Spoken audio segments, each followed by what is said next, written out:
একই সঙ্গে বাবা মা দুজনকেই চিরতরে হারিয়ে কান্না আর আহাজারিতে ভেঙে পড়েছেন সন্তান।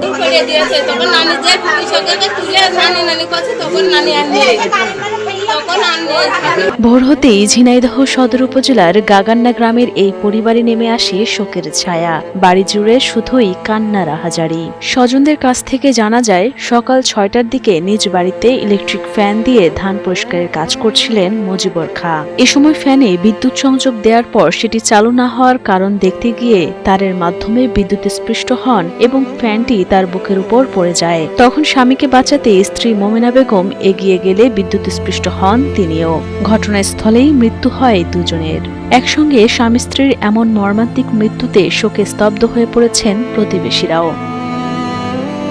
দুঃখজনক এ ঘটনার সত্যতা নিশ্চিত করেছেন ঝিনাইদহ সদর থানার ওসি আসাদুজ্জামান।